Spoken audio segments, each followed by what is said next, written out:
In Ouagadougou, the air was dry and restless, as if the wind itself was carrying rumors. President Ibrahim Traoré sat alone in his private study, a single envelope on the old oak desk before him. Its seal was unmistakable, the red stamp of the People's Republic of China. Inside, elegant paper spelled out a simple, dangerous invitation.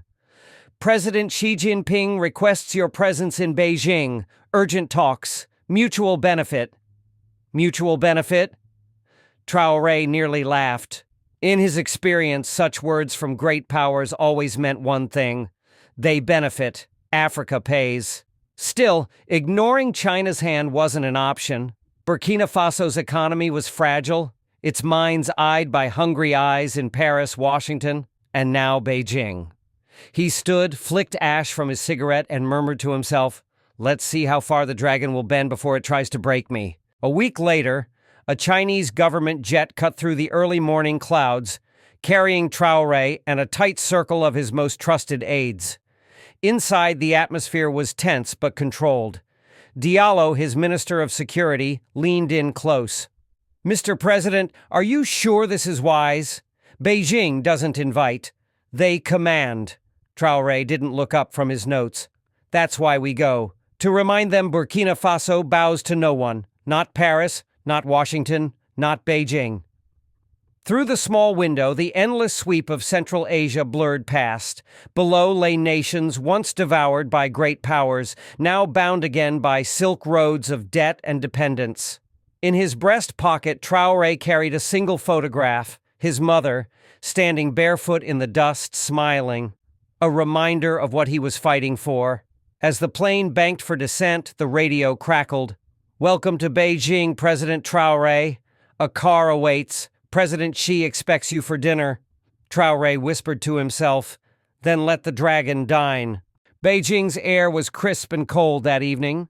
Inside the ancient walls of Zhongnanhai, where emperors once ruled and now party leaders whispered, a private dining room glowed under soft lantern light. President Xi sat at the head of an elegant mahogany table, porcelain dishes laid out like offerings. When Traoré entered, Xi stood, smiling the practiced smile of a man who had seen dozens of foreign leaders bow before him. "President Traoré," Xi said warmly, "Africa's lion, finally in my house." Traoré returned the smile, but his eyes stayed steel. "And the dragon shows his teeth with silk, I see." They sat. Courtiers and translators lined the walls, silent as statues. Steaming tea was poured, plates were filled with delicacies Traoré barely touched. Xi spoke softly, yet each word weighed tons.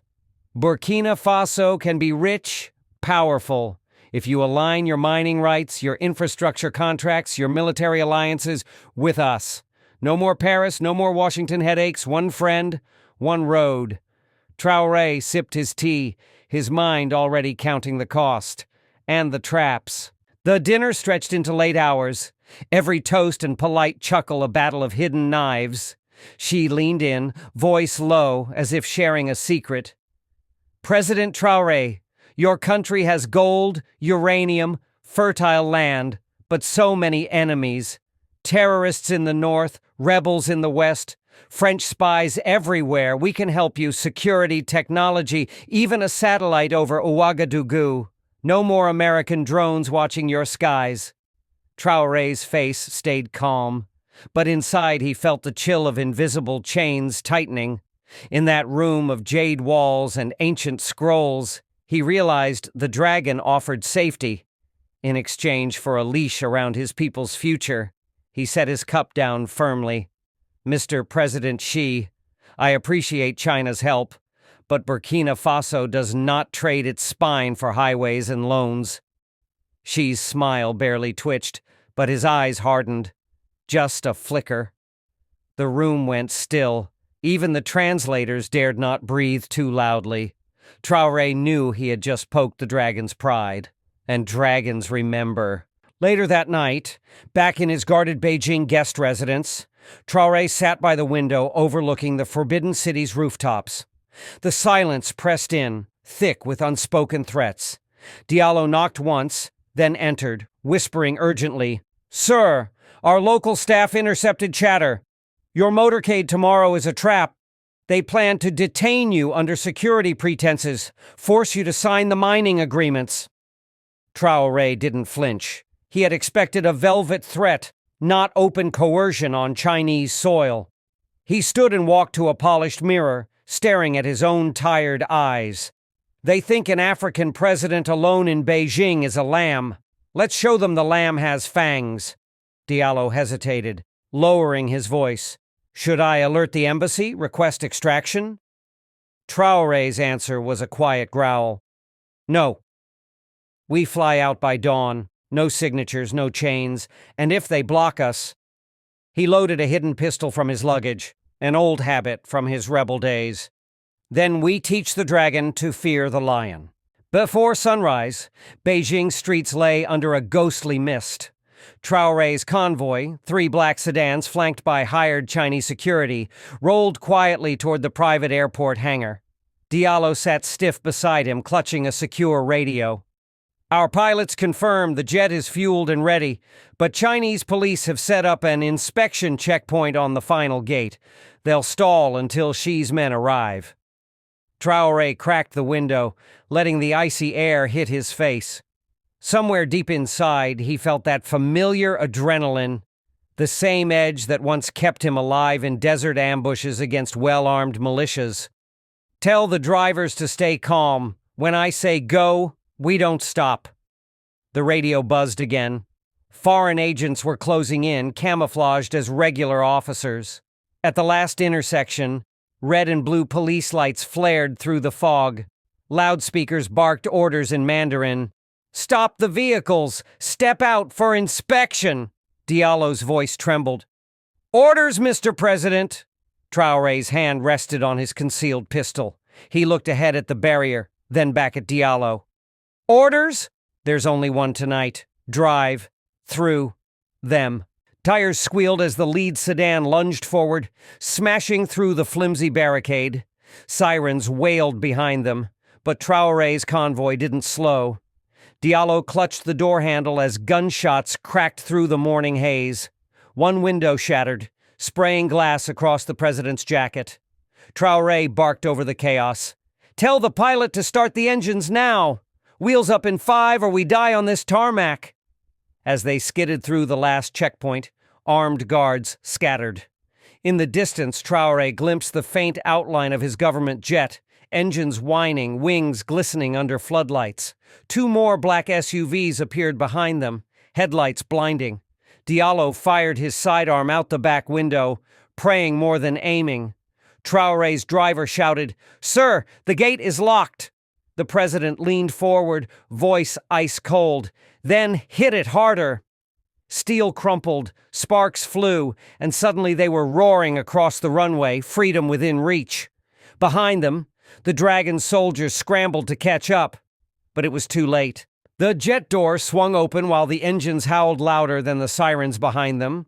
2 loyal commandos, Burkina Faso expats living in Beijing, waved frantically, their rifles raised to cover the final sprint.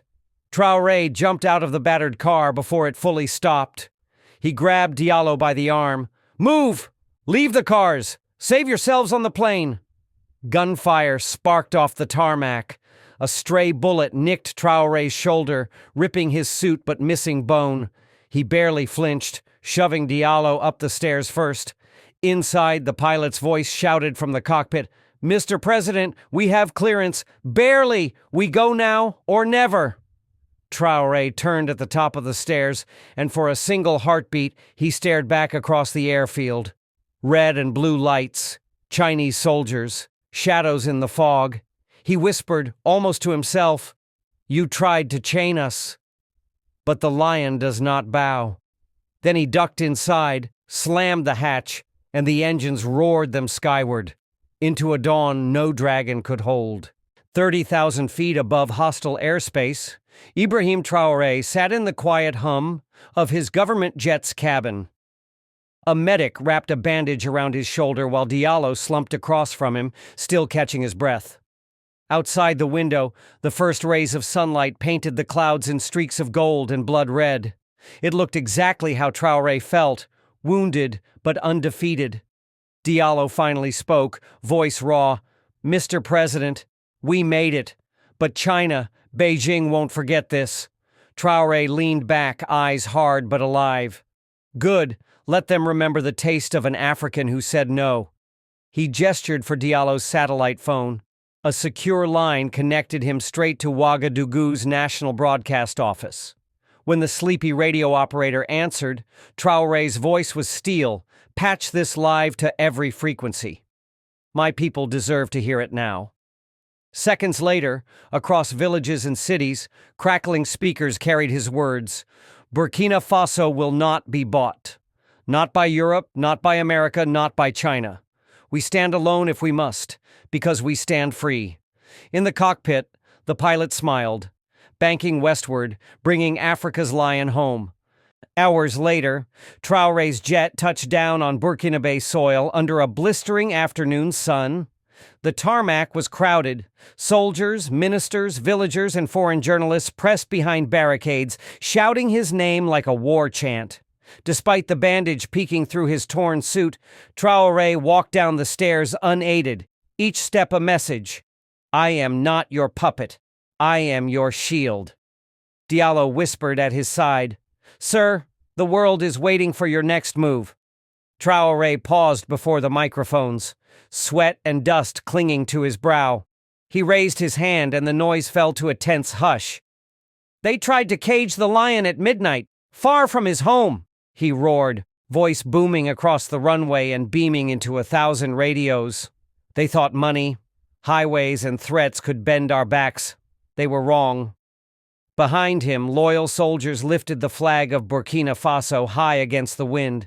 "Let this be heard in Beijing, Paris, and Washington. Africa bows to no emperor, no president, no king. We bow only to our people and to the future our children deserve."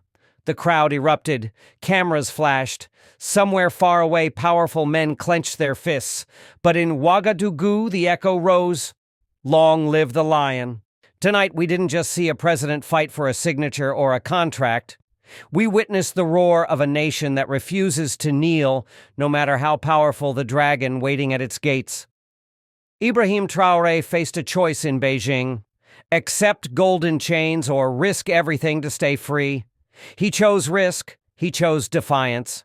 And in doing so, he reminded every African child listening tonight, your future does not belong to foreign deals whispered behind closed doors.